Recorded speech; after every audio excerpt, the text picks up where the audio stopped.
So I'm working on this project. There we go. Hit the orange.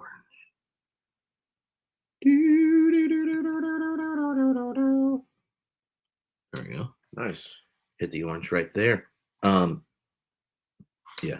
So we'll start in just a second as everyone is hopping on. But yeah, the Hobbit related things on there. Let's see here. Is that better? Nice. Well, yeah. So I'm working on this. We're recording these test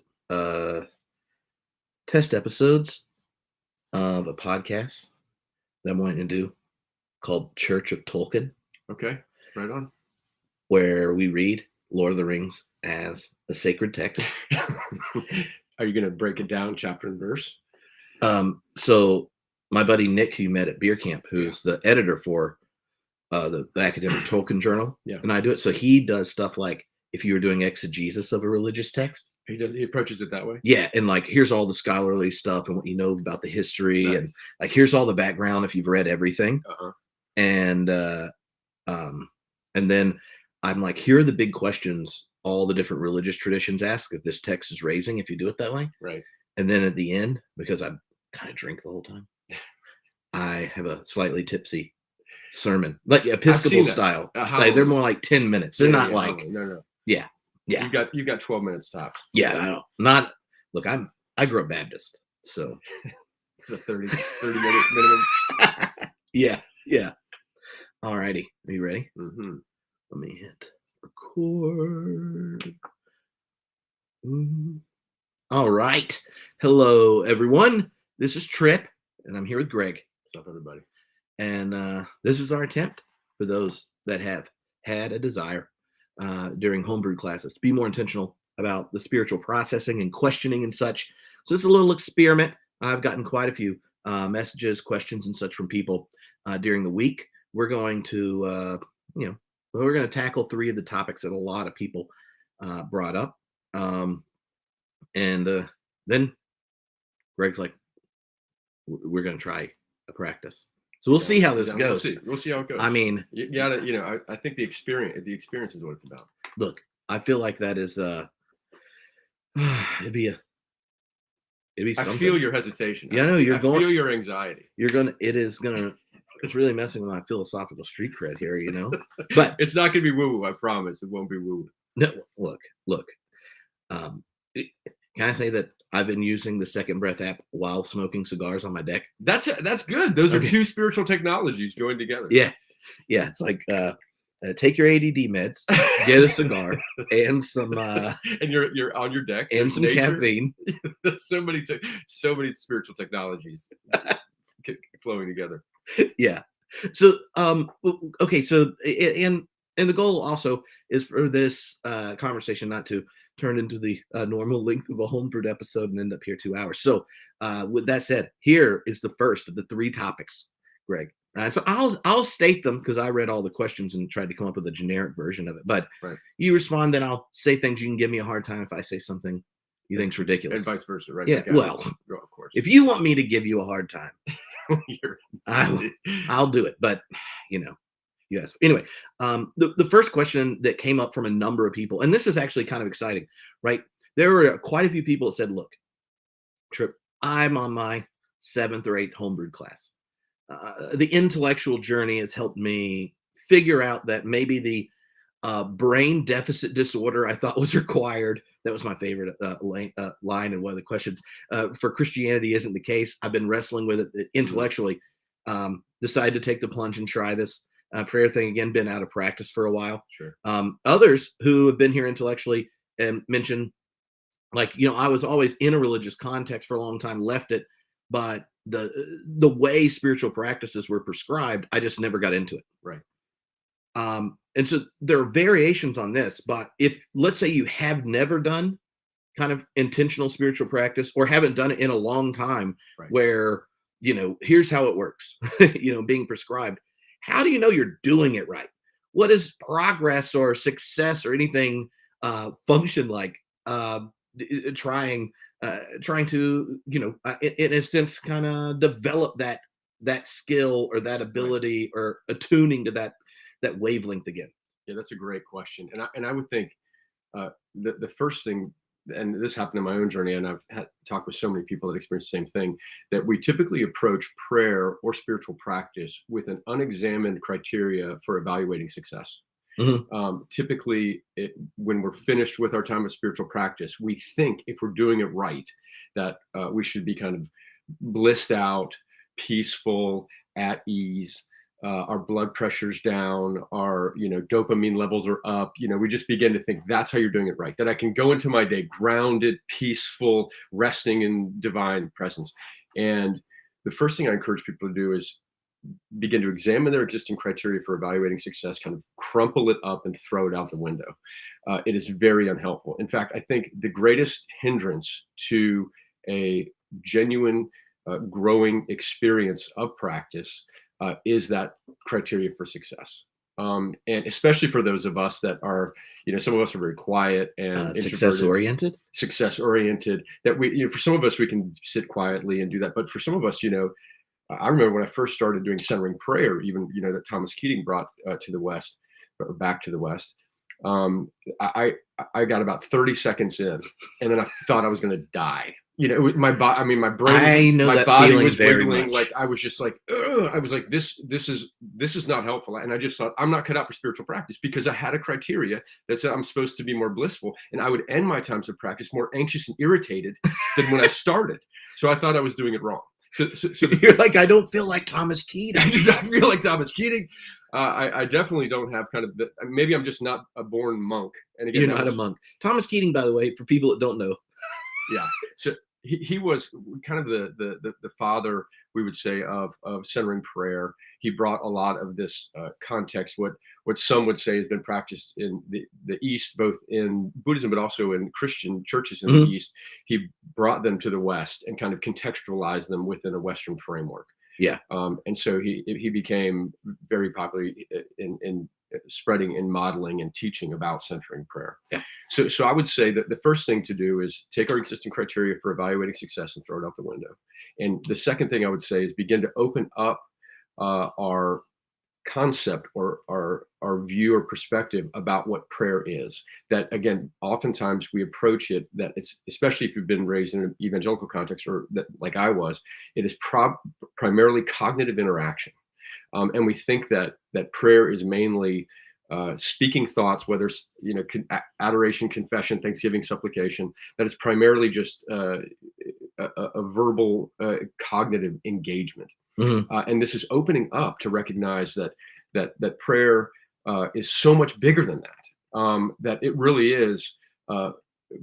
There's definitely times for cognitive interaction, cognitive, articulation, expression, but there's also times just to simply grow in awareness of our already existing connection and resting in that. As I said during our last conversation, some of my most intimate and connected moments with other people are when maybe we are walking down the beach and there's a gorgeous sunrise and the colors are so amazing that you just stand there in awe.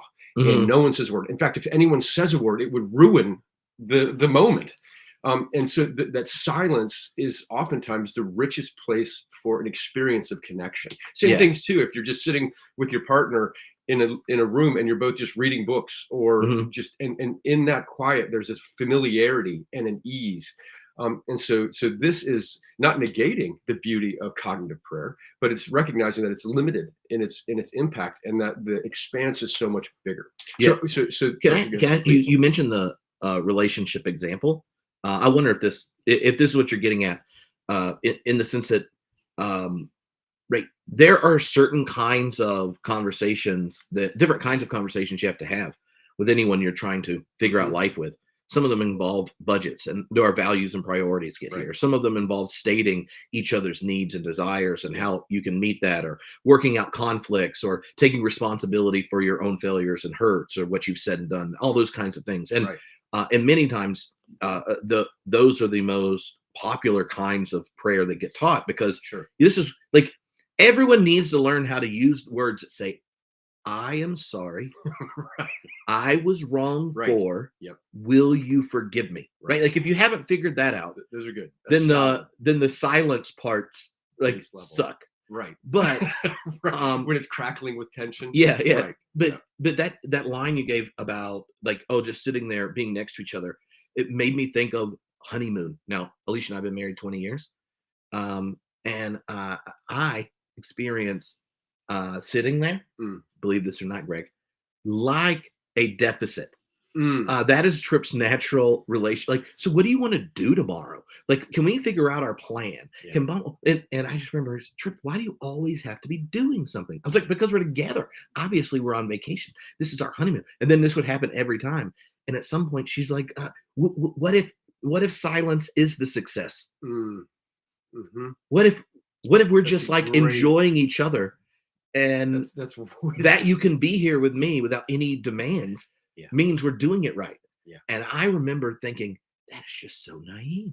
Like, yeah, I just oh, you country mouth, you sweet country mouth. Yeah, right. I'm just like doing that. And when I was in divinity school at Wake Forest University, Father Sam, our Benedictine, who did spiritual direction with me and introduced me to Keating and David Stendhal Ross and the gratitude prayers, which were really similar to what the kind of vibe the reflection was this week.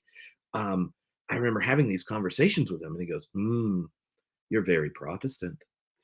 And that was his, and I was like, "What do you mean?" He goes, "Words, words, words, words, words, ideas, ideas, ideas. You're uncomfortable with exhaling."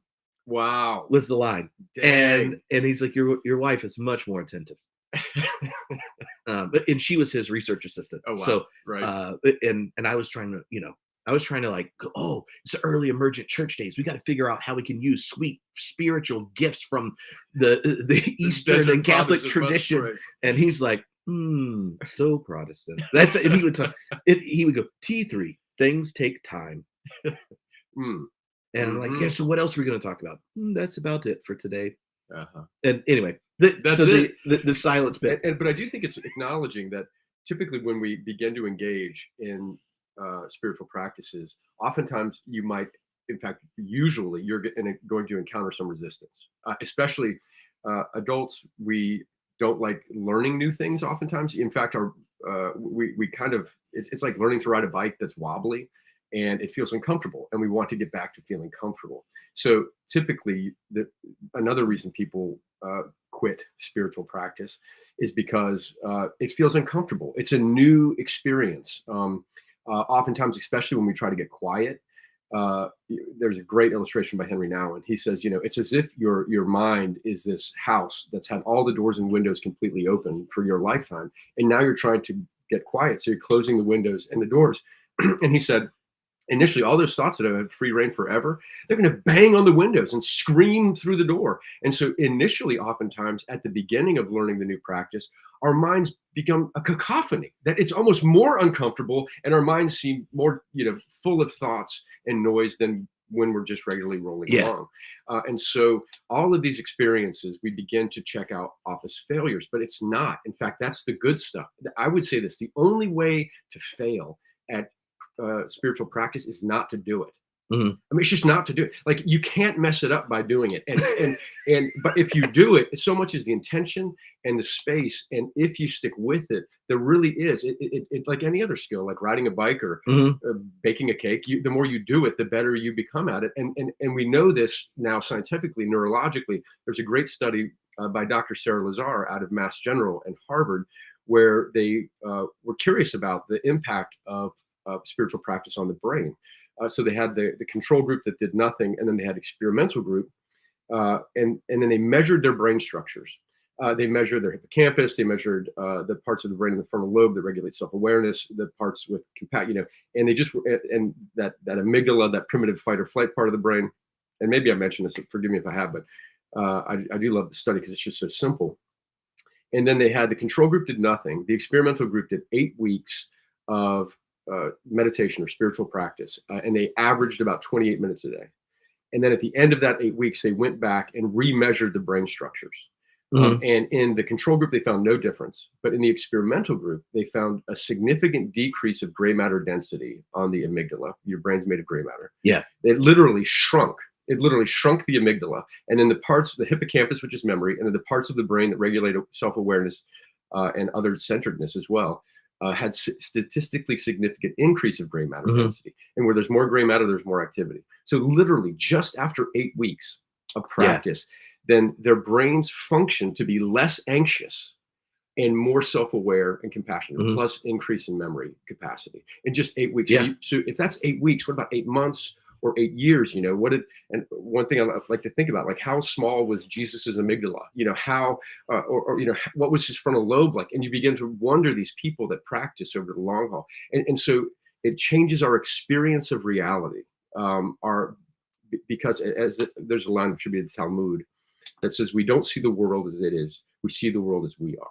That we're interpreting every stimulus through a lens, and then we are folding that into our spiritual experience. And so anyway, so I would just say the only way to fail at this is not to do it. If you do it over time, your brain changes, your body changes, your experience changes. And what's funny is most people know that's true if it was a practice that was physical, right? Or most people have experienced it if it's intellectual. They think of learning geometry or algebra, like things become part of your intellectual toolkit. This November was the first year in my life I actually worked out 3 days a week for a year. Right on. I know you can tell, but like the volume I can lift, the length of time I can do, kettlebell swings and reps on the TRX and stuff, and things like significantly different. But on the year anniversary, one of my friends who's much more gifted at these things, also better at calorie control, said you should do the workout you did the first time, which was this like 10-minute for a TRX workout, with the bands, the thing that's hanging over there. A 10-minute one for a beginner TRX workout for moms recovering from birth. And I was like, I got to be able to do this one. And I remember it was the most horrible, painful 10 minutes of your life. Yeah, I was like, this is horrible. And I was like, you keep saying you feel better after this. But I remember talking to my encouraging friend. He's like, hey, you want to hang out with your grandkids, right? Do it till it doesn't hurt. And then it got there, and now I can do, a 40-minute one and these kind of things, and stuff like that. And so my encouragement for those that, especially this is new or the first time doing something like this, is sometimes that resistance or feeling, or like, am I making progress and am I doing it right, and all this kind of stuff. You'll get better at doing it, but sometimes all that resistance and frustration you're feeling is actually a sign that you are succeeding. And it's the good stuff. I mean, if you're willing to, as Thomas Keating described centering prayer just as one of the thousands of spiritual practices, he described it as divine therapy. That just as with your professor or with your wife, recognizing this need to fill space and this aversion to silence, that becomes a rich space to delve into and begin to explore, what are the pieces there. And so in that way, resistance is often, especially if I'm leading a class and people come back with pushback, or even say that practice was dumb, or that practice was, I found it weird, especially with that kind of language. I find that instead of becoming defensive, it's really, there's no place for defensiveness. It just becomes the rich place to engage them and say, begin to unpack it. And then someone will say, I remember there was one time we just did a breath practice and someone said, I just didn't like that at all. And that was a bad practice. And I said, well, tell me a little more about that.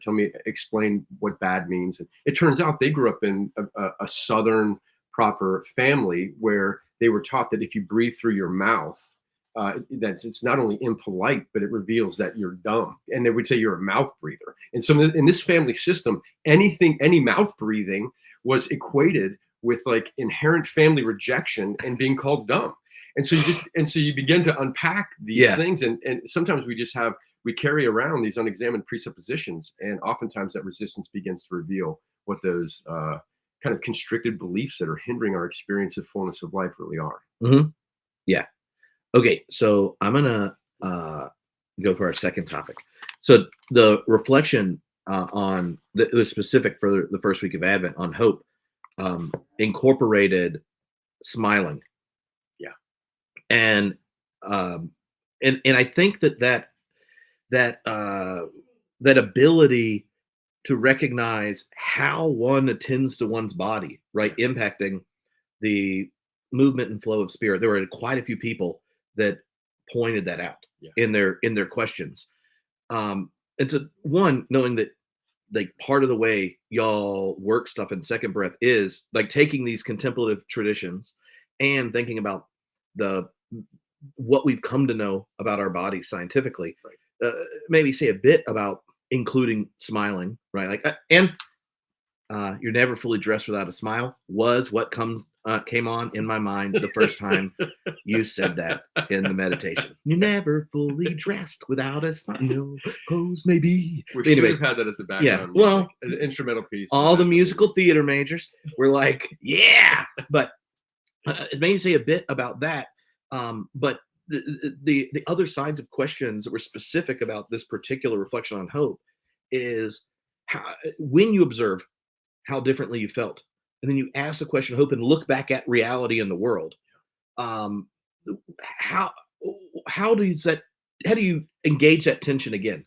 Right, like after you've had this contemplative time, you're smiling, you're relating to it differently, and then you look at the world and ask the question of hope.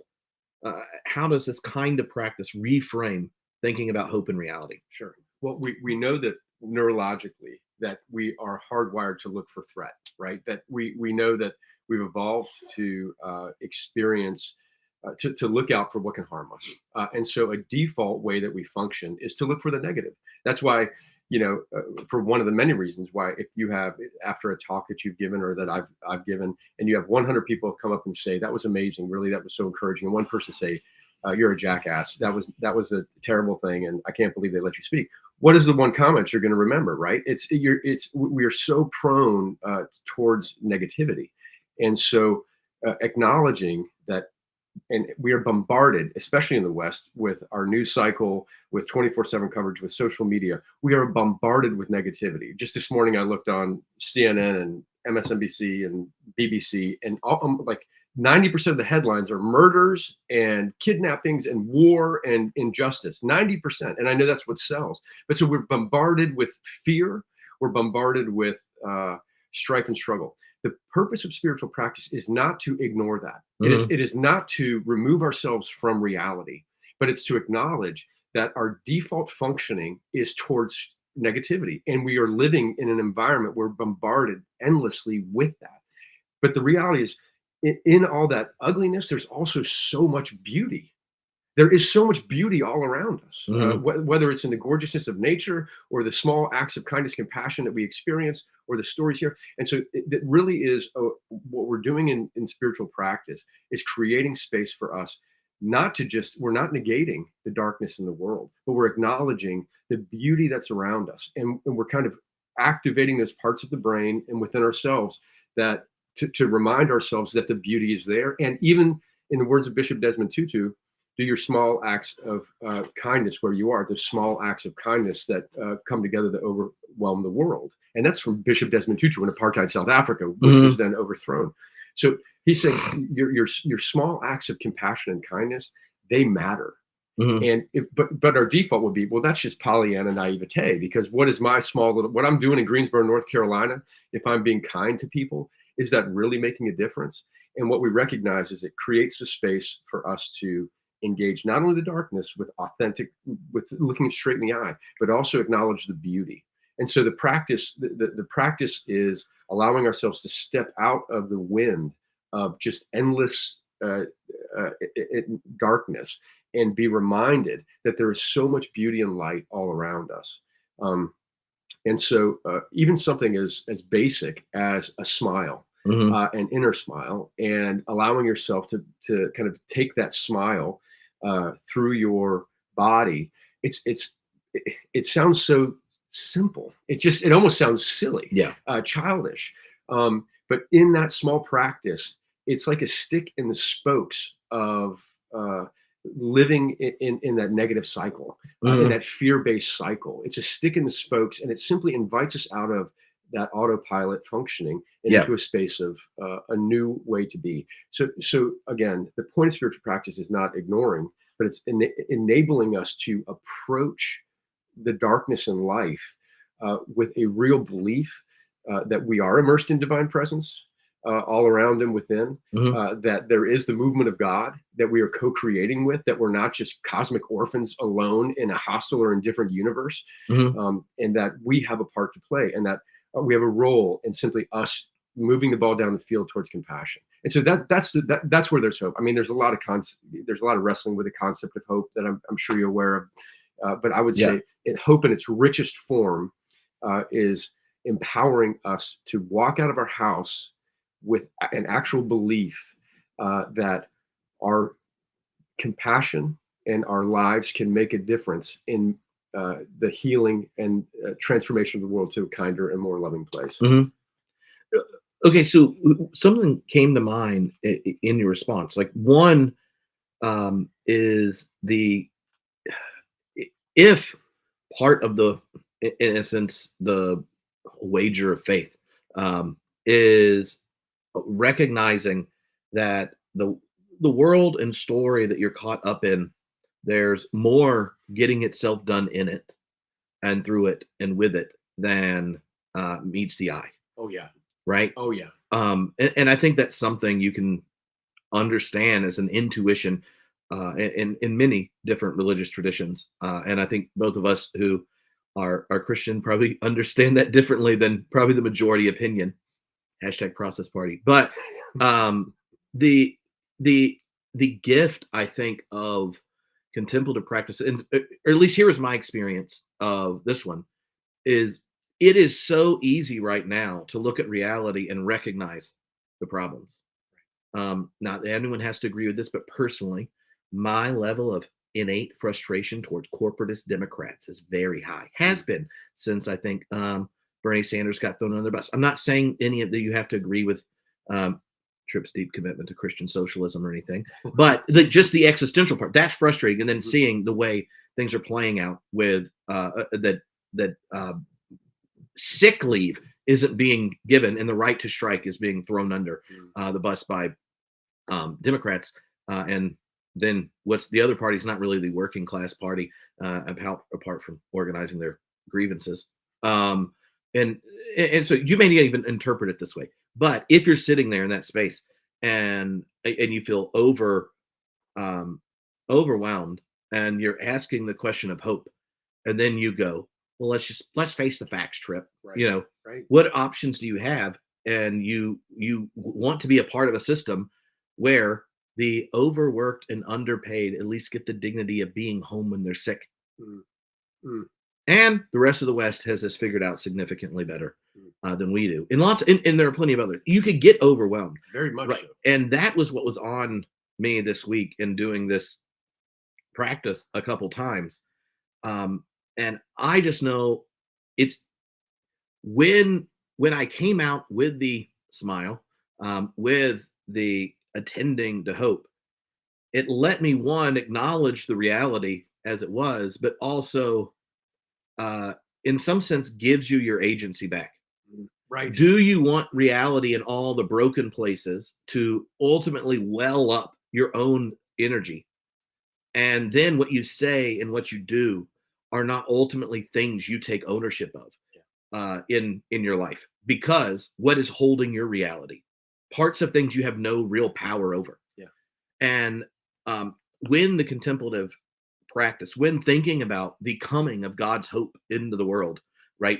Thinking about even the conversation with Dom earlier this week, when a different picture of power is being offered as the one we trust. Right. When a different wisdom, one found at a manger, not in Herod's court, is being invited.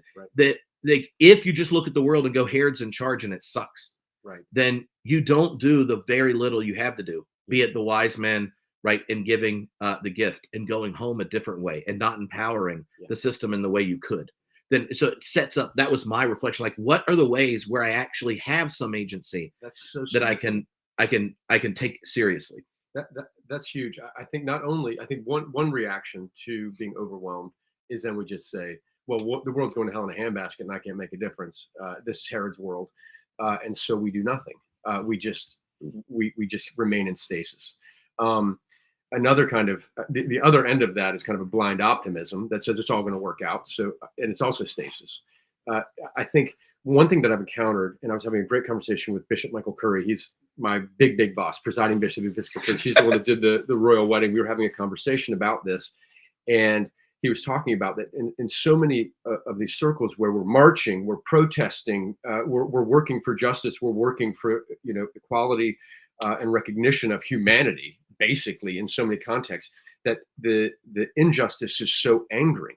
And he was talking about it's really easy to remain in that anger, but if you do, you're going to burn out. Yeah, I mean, it is going to make you cynical, and it will rob you of motivation. Also, we know cognitively, in terms of the way your brain works, you will not be creative.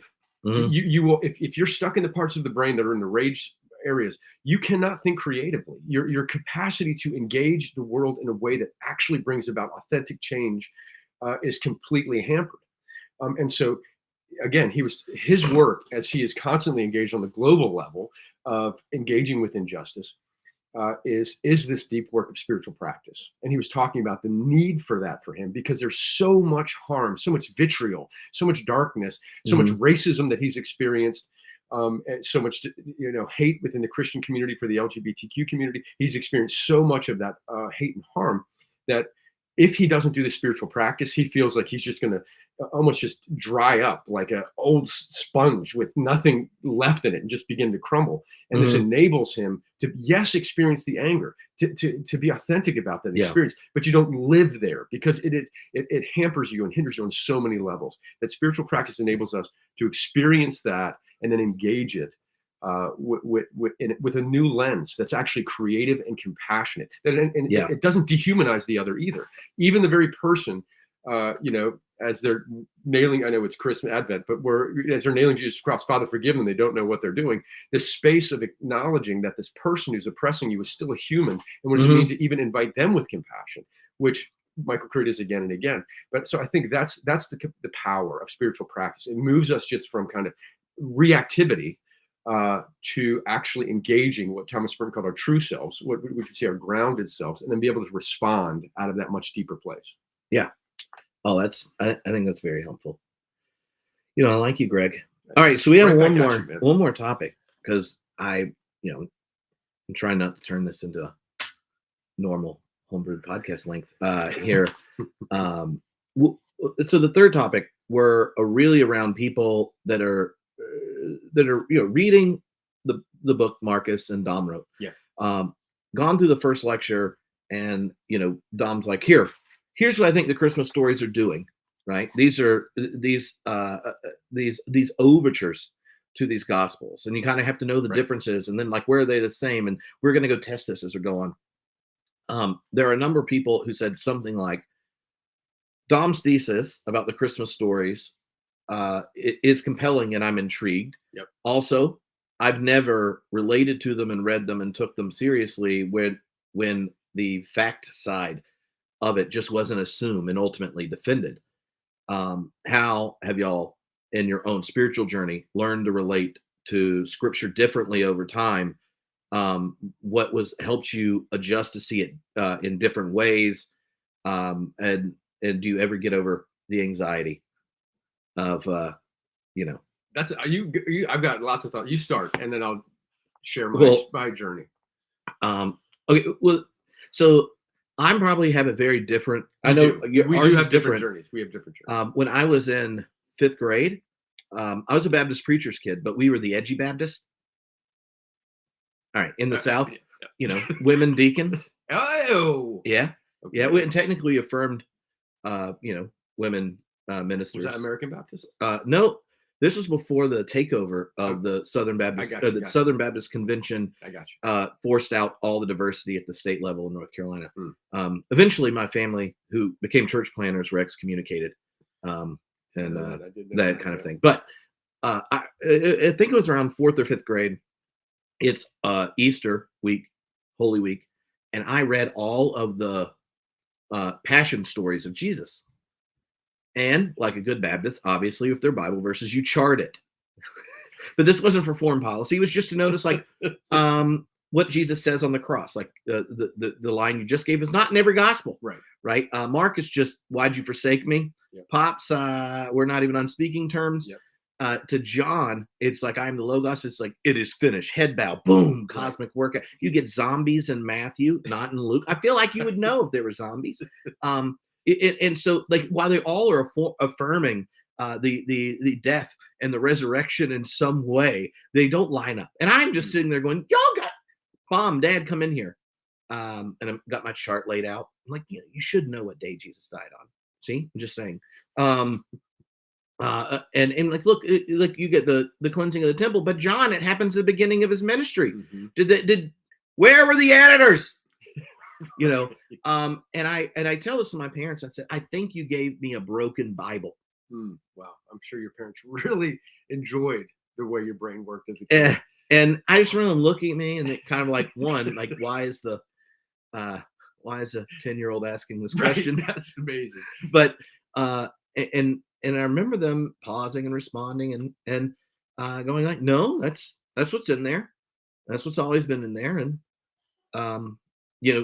like you and your brother and I remember saying, like, if you went to Disney World and you all talked about it, it wouldn't all line up, but we all went to Disney World, and each of us had a different experience, and to try to explain that experience of this really fun trip we had, the details miss what you're trying to communicate. And so they are different, and they're true. Right. And right. That led to me going like, can I get a book on the historical Jesus? I remember like in middle school getting into it, which is how I ultimately was just like, I want to hang out with Don Crossan one day. Little did I know, 25 years later. No, but I say that just because, like, early on, it was like, no, that's what's there. It's brilliant. This is how it works. It led to me having a very different relationship than other people. That I was their minister, that I was their friend, that I've met in classes like this and in podcasts. And so, in one sense, I would just want to say to those people, there's this whole part of the church that does not have that anxiety. And they actually are like knowing full well all the nerdy things and contradictions and the history questions and stuff are not a threat to their faith. They become intriguing and an asset to working it out.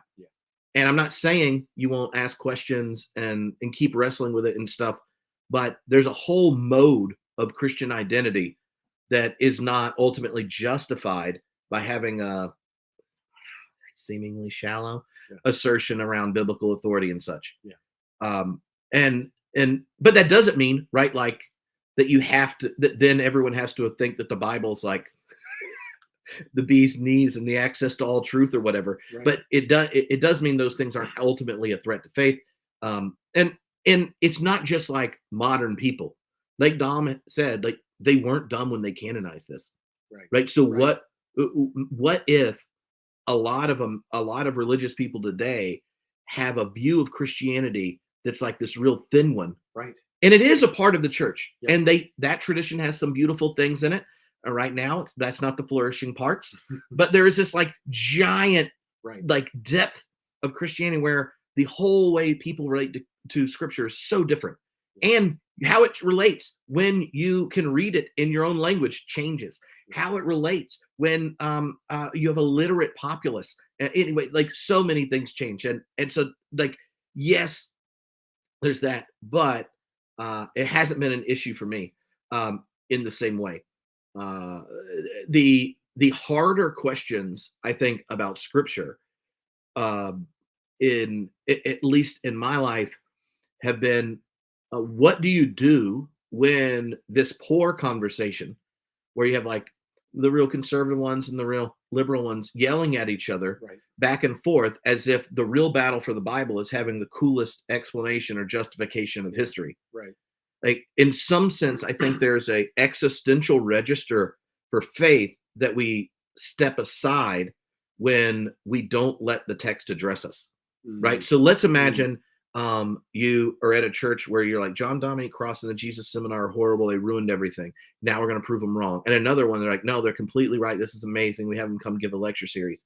And just like, and this is something I remember Marcus, a point he made the first time I got to see him speak when I was an undergrad, after being a little fanboy and stuff, reading his books. He goes, the intellectual quest and all that thing is super important, but when it's done well, it actually forces you and the community you find yourself in to ask the question, like, who do you give your life to? Mm-hmm. Mm-hmm. Right. And I think the Christmas stories thing, like, if we're asking if you're uncomfortable with like the facticity part being bracketed and set aside and that kind of thing, what if doing that and saying, hey, I'll pick that question up again later. Yeah. And that's an actual historical question and we can do a better or worse job. Yeah. But let's not make that distancing maneuver about an academic question mean we don't have to ask the existential question about how we show up in the world.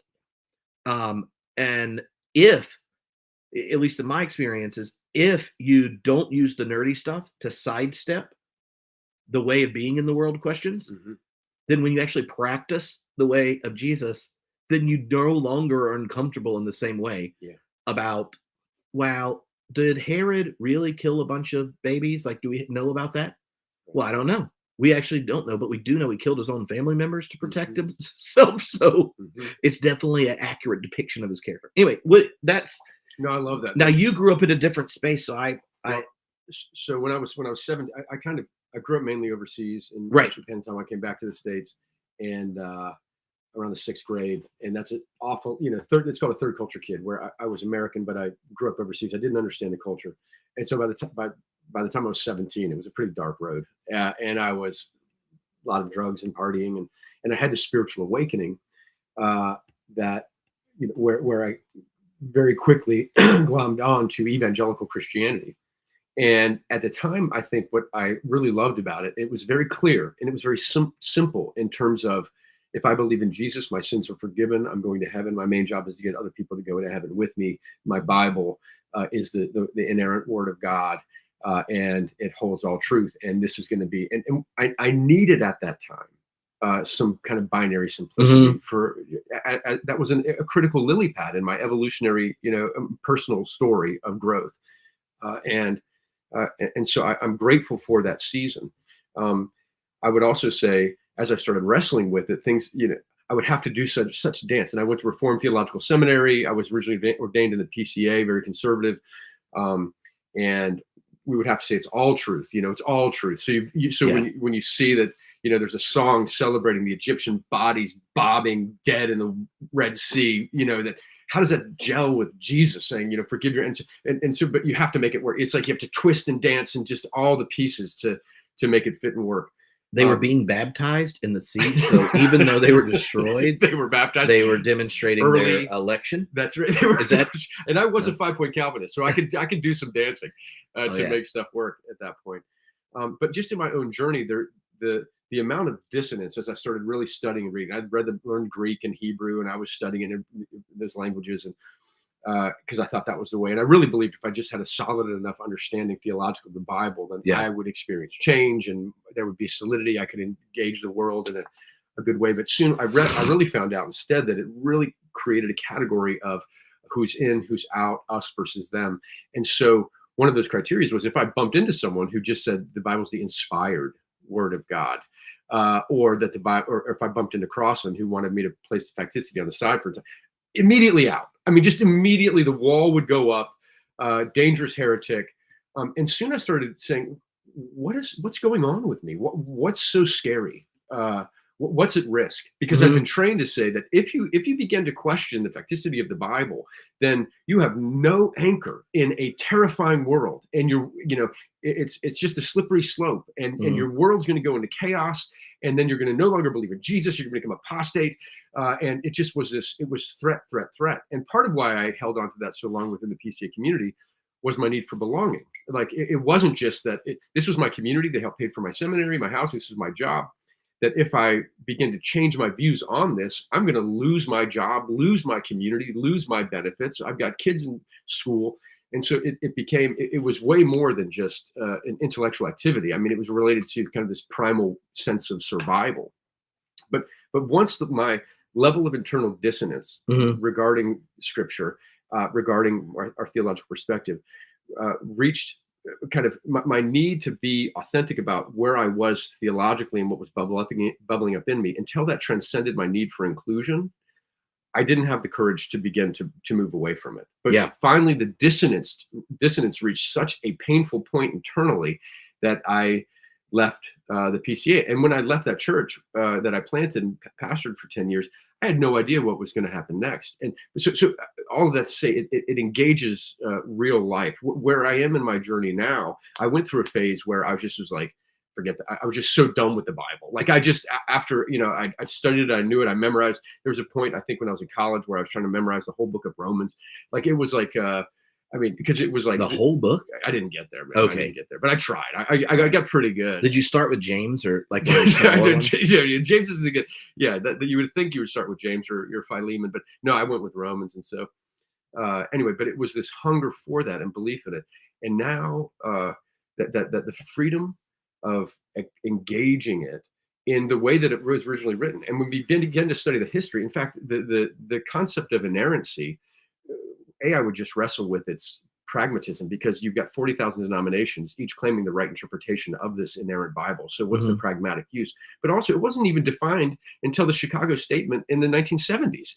It's a new kid on the block. Yeah. And it kind of arose out of a defense from higher textual criticism in the early 20th century. And, and so you begin to realize some of those pieces of this is a new kid on the block, that in this fear-based system, as you described, Tripp, that demand for facticity or inerrancy keeps us in a shallow space. And even a good friend, I was just hanging out with a rabbi who's a good friend of mine, and we were doing a class together over at a synagogue, and he was talking about each day through this time together, he was approaching it through kind of the 5 classic, rabbinical lenses. And one is kind of the historical and the literary, and then the mystic. And you have, like, the default is there's not just one way. Like the default is there's at least 5 really different views. And that's what everybody, that's the classic historical way from the Jewish perspective. Yeah. There's at least and the early church. And the early church, right? So again, I just think it's very liberating for us to begin to recognize that limiting ourselves to that facticity, that tiny bandwidth, is, I think, really hindering our experience of the fullness of life that Jesus taught and embodied. And I think what the church is inviting us to, what Scripture's inviting us to, into this dance of exploration, instead of approaching it like a constitutional scholar. Yeah. So, wow. Yeah, I made my nerdy notes for this answer earlier, but I think the story part works better. But if this is a conversation y'all want us to pick up next time, let me know, because I made a brief outline of how Paul Ricoeur helped me wrestle with this. You see? I see. That's a solid. Well, that's solid, man. I know. Let's just say I respond to things sometimes at a nerdy level. Yeah. Which is why you should have a theology podcast. But also sometimes it's not ultimately helpful until you've set the table. Right. And but if you'd like to know how Paul Ricoeur, wonderful philosopher, and Christian, wrestled with this question, bring it up. We'll talk about it next time, because I don't want us to go over in time and then have people check out when I say hermeneutics and phenomenology before we do the actual practice. So, I mean, is there any closing thought that pops in your head before, attempting a live stream spiritual practice?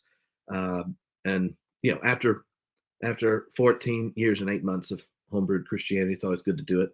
You just might as well just give it a whirl. Yeah. So again, and honestly, I find that experiencing spiritual practice, it's wonderful by yourself, but it's also really powerful in community. That when I'm in a room full of people, even if I'm in a room full of people practicing centering prayer, which is literally silence, and I've done it, for 20 minutes or so with a whole group of people, there is a richness to it that I'm not sure if it's physics or spiritual, or what all the pieces are, which all of are a part. But I think there is a power to it, and I've definitely led lots of things in person and live. So, but part of it, what we talk about at Second Breath, is the experience that what we give at Second Breath are experiences, and so we do love to frame them in kind of a rich theological framework that resonates with modern science. And we do that primarily to establish credibility. Also, we encourage just, again, a much more loving perspective of God, because if you've got a Zeus-like deity that you're going to go sit with in silence, that's a scary proposition. So what does it mean to actually Yeah. approach this with an but the experience itself is where there's the real richness. And as we wade into this, and it's only going to be a few minutes, literally probably like 3 minutes.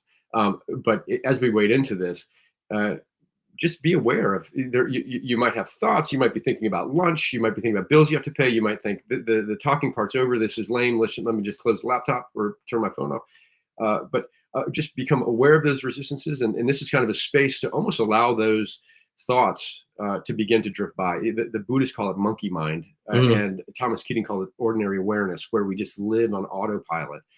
And one of the greatest gifts of spiritual practice is begin to recognize that we are not our thoughts, that we're much bigger than our thoughts. And so we kind of allow our thoughts to just kind of drift past, kind of like leaves on a stream, in the words of Thomas Keating.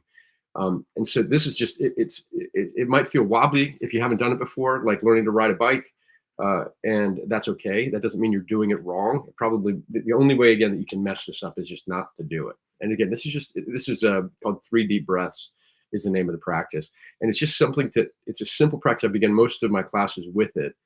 Because it helps us kind of begin to wash away the dust and debris and anxiety of the day and just help us land in the present moment. And I forget the name of the poet that said it, but that the present moment's the only moment we have to truly live. I mean, right here, right Mhm. now. Whereas most of us spend the majority of our cognitive engagement either anxiously trying to manufacture our security in the future and thinking about what might happen, or we're replaying the past. So Yep. what does it mean to actually be present?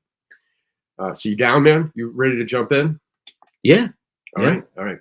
So it's yeah, whatever you're comfortable with. I would encourage people to get their bodies comfortable first. Wherever they are, just allow yourself to be comfortable. Or even if you're on a walk, just keep walking. And if you're walking, if some of you might be comfortable to close your eyes. Sometimes it helps us to take away from distraction. If you're walking along, obviously not. Or you can just kind of soften your gaze and look down, and just allow yourself to begin to settle with your body both alert and kind of at ease at the same time, and begin by bringing your awareness to your breath. That all day long, your body breathes for you, taking care of you without you even being aware of it.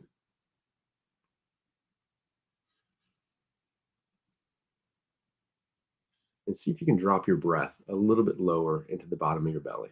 Just take a deeper breath and let it rise up a little higher in your chest than you normally do.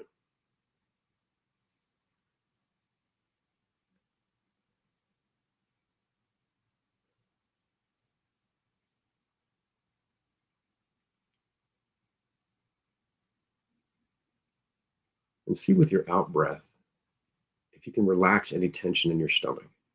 We carry a lot of unconscious tension in our stomach. And see with each out breath if you can relax your stomach muscles, even just like 10% more.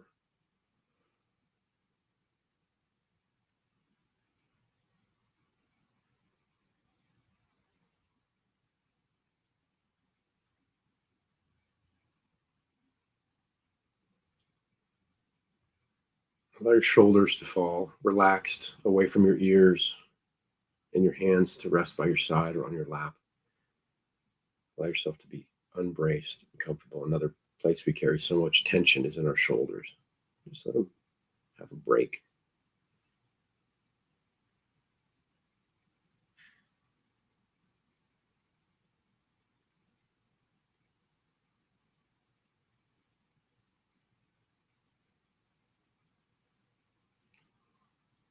And relax your eyes. If your eyes are closed, let your vision just go spacious behind the closed lids.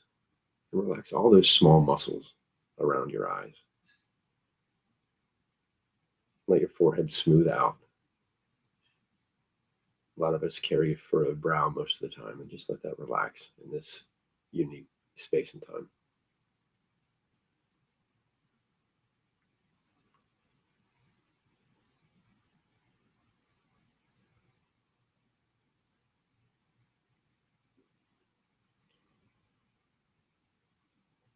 And I invite you to take a deep breath from the bottom of your belly, rising all the way up to the top of your chest. And as you exhale, just imagine all the dust and debris and anxiety of the day just blowing away. Just picture it just sloughing off and blowing away.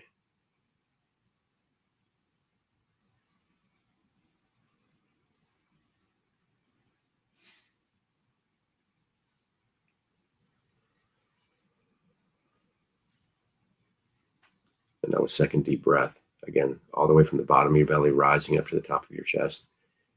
And as you exhale, land in this present moment. Feel your body in the chair or your feet on the ground, the weight of your body. Just allow yourself to really be present to this moment.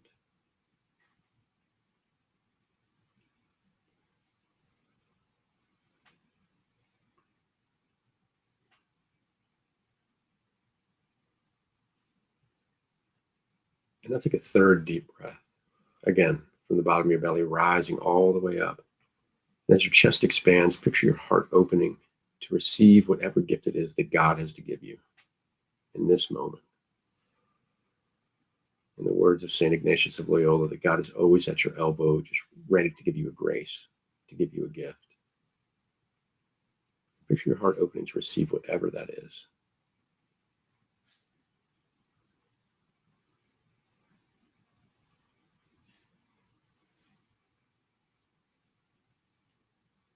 And open your awareness to this divine presence, to God's presence. It's all around and within. It's closer than your thoughts. It's closer than your breath.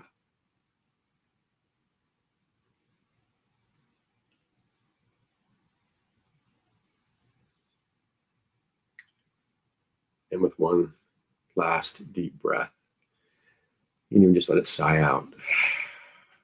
You can open your eyes.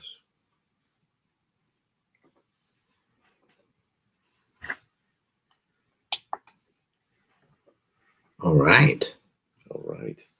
Look, we didn't even lose people on the stream, Greg. That's amazing. I think you actually have you have like the right voice for it. Do I? Yeah, you have a soothing Okay. voice. Not too nasally or high. No. The Oh, right back at you, man. I think second breath might need to recruit you to do some of our practices for Wow. the app. I don't know about the breathing parts. Man. Especially if I had a cold. I had to mute my mic, you know. That's I not didn't want anyone hearing me. And they're like, take a breath down to your butt. Well, I mean, I got a loogie. Jesus loves me even though I got a loogie. Yeah. So something like that. So and I always love to ask people their responses to it. Some people have like, oh, that was helpful. That calmed me down. That was, how other people say that was weird. Pretty much anything embodied sometimes begins to make people feel a little uncomfortable. But again, it doesn't have to be rocket science. What I genuinely believe is again what I was describing, what Paul was describing in the poetic words to the philosophers of Athens, that in God we live and move and have our being. And this idea is these simple practices take us off the hamster wheel and grow us in awareness of our already existing connection. Yeah. And that changes everything. It changes if you will leave your house like a cosmic orphan in a hostile universe, or if you recognize that you are inherently, intimately immersed, saturating in divine love and presence. That can change your day. That'll change every interaction and your lens on life. So that's really the power of practice. Mm-hmm. Awesome. Well, thank you, Greg.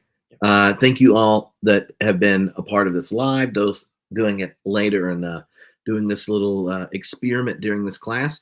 For those that have, because there's like 3,500 people in this class, and about 2,400 of them have been in other homebrewed classes. So this is a regular request of them. I'm so glad we're now neighbors. And it works out to do this because I think it would be weird if we weren't in the same room, but I don't know. Doing the conversational part, it helps to be together. But all of you there, if you're doing it live, you did it in person, in your own space at a different time. But if you got question for us to talk about next time at the front part, ideas and suggestions, that kind of thing, let me know. And if someone's like, no, Tripp, we really do want you to talk about Paul Ricoeur next time before we pray. We'll do it near the beginning. But yeah, this has been a blast. Thank you for the experiment. Thank you all for being here. Thank you. And for those that have been joining live, I've been trying to, show you all those little comments and stuff on the bottom. But yeah, we'll see you next week, same time. And if you want to join live, tell your friends, tell your family. These things will actually be on the public Facebook page, not just in the group, in case there are people that, they're like, what? You want an hour and a half nerdy Bible study with John Dominic Crossan? And you're like, would you at least want to pray? Then tell them about the Second Breath app. They can do it, come up and hang out. So, smoochy boochies, friends.